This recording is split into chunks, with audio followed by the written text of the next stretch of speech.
दोस्तों, बांग्लादेश व्याकुल हो रहा है पाकिस्तान से दोस्ती करने के लिए। जी हाँ दोस्तों, Bangladesh is desperate to make friendship with Pakistan. और पाकिस्तान को तो आपको पता है व्हाट्स पाकिस्तान, और इससे बेहतर कोई नहीं समझा सकता जो हमारे विदेश मंत्री एस जयशंकर जी ने कहा यूनाइटेड नेशंस में जब उन्होंने स्पीच दिया था। उन्होंने क्या कहा था? उन्होंने कहा था कि पाकिस्तान का जो जीडीपी है वो नापी जा सकती है उनके रेडिकलाइजेशन, जो कट्टरपंथी से उसको नापी जा सकती है जो जीडीपी। और पाकिस्तान एक्सपोर्ट क्या करता है? पाकिस्तान एक्सपोर्ट करता है टेररिज्म। तो उन्होंने ये कही थी। तो अब बांग्लादेश व्याकुल हो रहा है पाकिस्तान से दोस्ती करने के लिए। Welcome to learn smart edu channel. मेरा नाम है अंशुमन सरकार। अगर आपने चैनल को सब्सक्राइब नहीं किया है तो चैनल को ज़रूर सब्सक्राइब करें। अगर वीडियो अच्छा लगे तो वीडियो को ज़रूर लाइक करें और वीडियो को अंत तक देखें, क्योंकि मैं बहुत एक मज़ेदार किस्सा आपको सुनाने वाला हूँ अभी।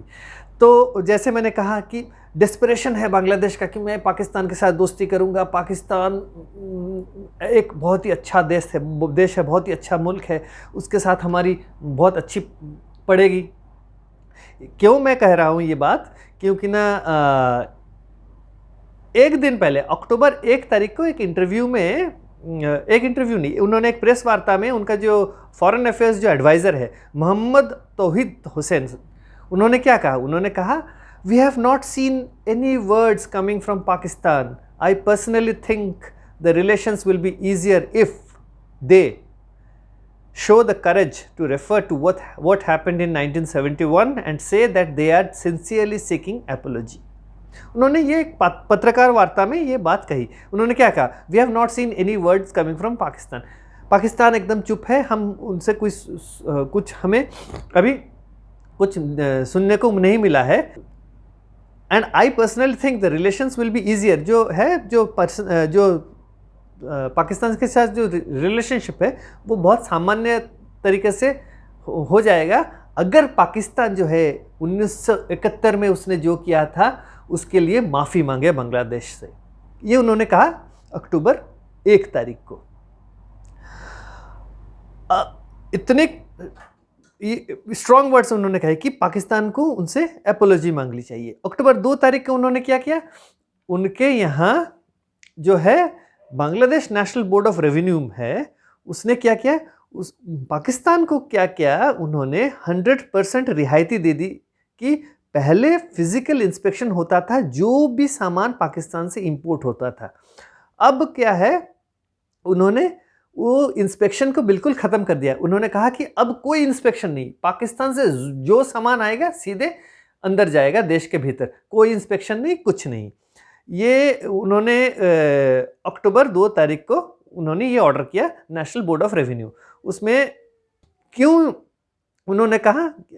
एक्चुअली में क्या था कि पाकिस्तान रेड लिस्ट में था। पाकिस्तान क्यों रेड लिस्ट में था? देखिए, जब शेख हसीना की सरकार आई थी 2009 में, तब उन्होंने क्या किया था? उन्होंने जो भी पाकिस्तान से जो सामान आता था उसको रेड लिस्ट में डाला हुआ था, क्योंकि ना पाकिस्तान से ज़्यादातर जो है हथियार और नैरकोटिक्स, जो ड्रग्स वगैरह, ये सारी चीज़ें वो पाकिस्तान भेजता था बांग्लादेश के भीतर। तो उसको रोकने के लिए क्या किया था शेख हसीना की सरकार ने कि सारी चीज़ें रेड लेन में डाल दिया था। रेड लेन मतलब सारी चीज़ों का जो इंस्पेक्शन होगा, फिजिकल इंस्पेक्शन होने के बाद ही देश के भीतर जाएगा। तो ये बात हुई थी। लेकिन अचानक सितंबर 10 तारीख को पाकिस्तान के जो हाई कमिश्नर है वो मिले बांग्लादेश के जो फाइनेंस एंड कॉमर्स एडवाइज़र जो है, उनका नाम है सलेउद्दीन अहमद। उनसे मिला और उन्होंने कहा कि देखिए, हमें ट्रेड और कॉमर्स स्ट्रेंथन करना पड़ेगा हम दोनों देशों के बीच में, तो क्या होगा फिर और भी अच्छा हो जाएगा, हमारा जो रिलेशनशिप और भी मजबूत हो जाएगा। ये बात हुई थी सितंबर 10 को। देखिए, अक्टूबर 2 तारीख को ही उन्होंने अपने दरवाजे खोल दिए पाकिस्तान से सामान आने के लिए। पाकिस्तान से सामान क्या आएगा? देखिए, पाकिस्तान जो है वो क्या है? वो एक बैंकरप्ट कंट्री है। 25वां भीख उसने ले लिया है IMF से। अब पाकिस्तान के भीतर क्या हो रहा है? पाकिस्तान के भीतर IMF के कड़े निर्देश है पाकिस्तान के लिए। उन्होंने कहा है कि भाई, तुम्हें जो करना है अपने सिस्टम को, एडमिनिस्ट्रेशन को सुधारो। तो उसके लिए पाकिस्तान ने क्या किया है? 6 मंत्रालय जो है, 6 मिनिस्ट्रीज उन्होंने एबोलिश कर दिया है और 1.5 लाख लोगों को नौकरी से बाहर निकालना है उनको। तो ये सारी चीज़ें हो रही है पाकिस्तान के भीतर। उसके अलावा पाकिस्तान क्या कौन पाकिस्तान से क्या खरीदता है? कुछ नहीं। चाइना कुछ खरीदती है, कुछ सामान, और इधर उधर की कुछ छोटे मोटे सामान वो बेचते हैं पाकिस्तान। ऐसे भी एक टेरर का फैक्ट्री है, जैसे कि जयशंकर जी ने कहा भी है, they export terror, apart from that they can export nothing. तो बांग्लादेश लेकिन उसका डिस्परेशन क्या क्यों है, मैं बता रहा हूँ। बहुत डिस्परेट है दोस्ती करने के लिए पाकिस्तान के साथ। देखिए, बांग्लादेश के भीतर मुझे नहीं पता, मोहम्मद तौहीद हुसैन जो उनके जो फॉरेन एडवाइज़र है वो शायद न्यूट्रल हो सकते हैं, लेकिन बांग्लादेश का जो तख्ता पलट हुआ है उसमें पाकिस्तान का बहुत ही बड़ा हाथ था। और उनके जो अभी जो इंटरिम गवर्नमेंट में पाकिस्तान के नुमाइंदे बैठे हुए हैं सीट पे के ऊपर। जैसे कि अगर हम देखें तो यूनुस साहब ने खुद कहा है कि मैं अमेरिका ने मुझे बिठाया है। So everyone knows he is a American stooge.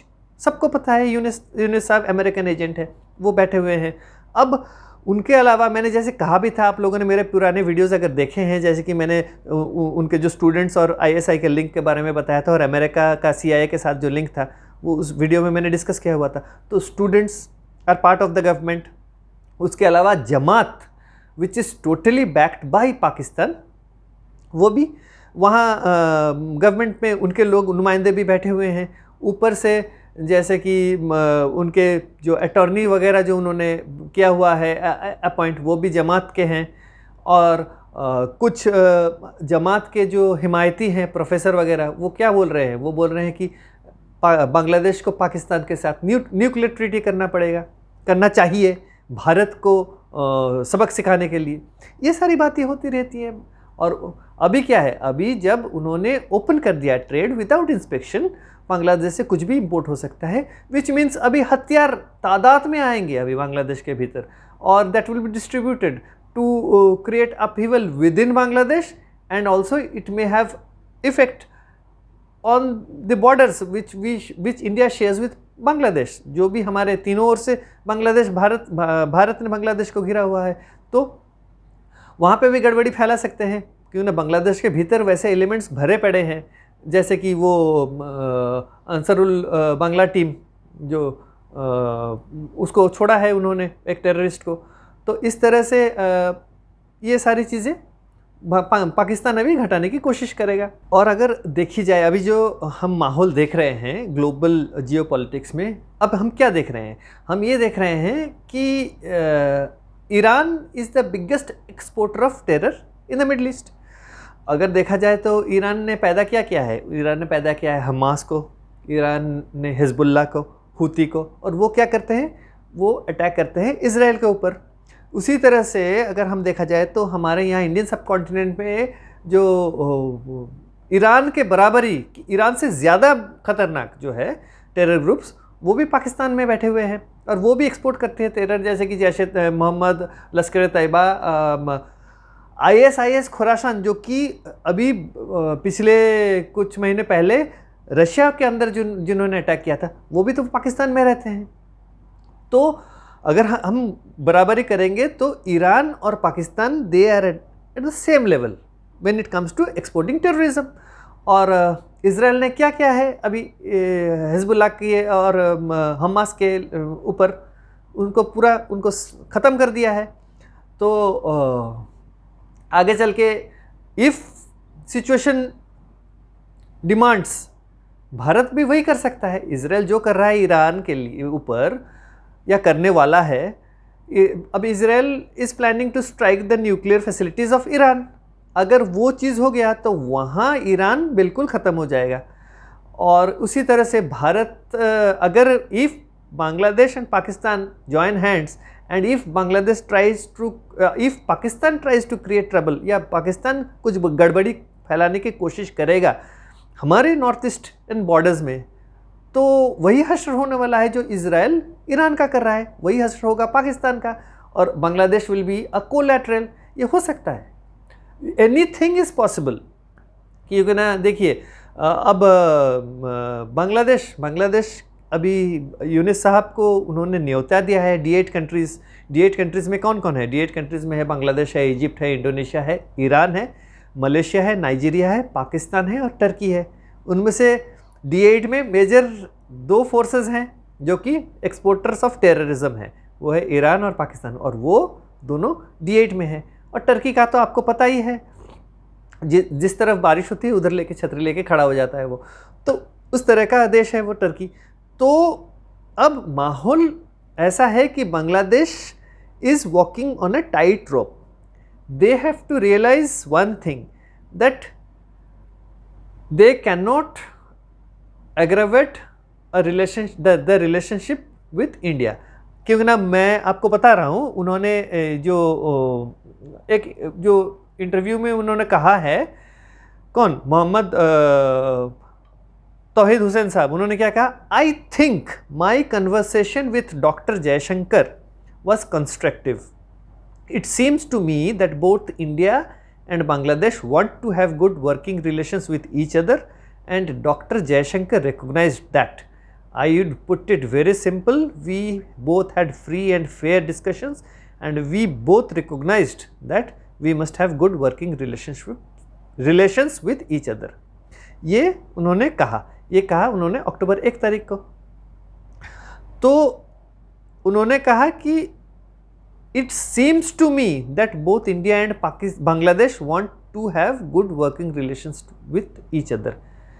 मुझे ये लगता है कि भारत और बांग्लादेश एक दूसरे के साथ एक वर्किंग रिलेशंस रखना चाहती है। भाई लग क्यों रहा है? You should take the initiative to maintain a good relationship with India. क्यों ना भारत जो है, it's trying to keep a good relationship with Bangladesh. Why I am giving you an example. आज ही की बात है, एक ट्राइपार्टाइट एग्रीमेंट, त्रिकोणीय एग्रीमेंट जो है वो होने वाला है भारत, नेपाल और बांग्लादेश के साथ। किस लिए? बांग्लादेश जो बिजली खरीदेगी नेपाल से, 40 मेगावाट जो बिजली खरीदेगी नेपाल से, भारत होके जाएगी। अब जब भारत होके जाएगी ये, तो ट्रांसमिशन लाइन जो है भारत फैसिलिटेट करेगा, तो मुजफ्फरपुर से होते हुए वो निकलेगी और वो भारत ट्रांसमिशन लाइन रखेगा exclusively to transfer power from through India. तो this is how you make और maintain good relationship. Bharat maintains good relationship with its neighbors. Now it's up to Bangladesh, वो क्या करना चाहता है। उसके डेस्परेशन पाकिस्तान के साथ दोस्ती का उसके पीछे का मतलब हमें पता नहीं है। Why they are so desperate to have a good relationship? क्योंकि ना पाकिस्तान जब तक पाकिस्तान में आर्मी कंट्रोल कर रही है ना गवर्नमेंट को, आसिम मुनीर बोलेगा शहबाज शरीफ को, भाई सुन लो एक बात, अगर तुमने माफ़ी मांगी बांग्लादेशियों से 71 का, देखना फिर 93,000 प्रिजनर्स ऑफ वॉर्स हमने सरेंडर किया था और भारत के सामने, और उसके लिए तुम माफ़ी मांगोगे बांग्लादेश से? ये बात करेगा वो? कभी भी माफ़ी नहीं मांगना उन बंगालियों से, समझ लिया? ऐसे बोलेगा वो, धमकाएगा शहबाज शरीफ को। तो Pakistani army will never allow Pakistan to apologize to Bangladesh, but at the same time Pakistani army controls a big chunk in the establishment within Bangladesh. So how the situation unfolds from here, ये देखने वाली बात है। तो अगर आपको वीडियो अच्छा लगा है तो वीडियो को ज़रूर लाइक करें, चैनल को सब्सक्राइब करना ना भूलें और दोस्तों के साथ प्लीज़ इस वीडियो को शेयर करें। तो अगले वीडियो तक नमस्कार।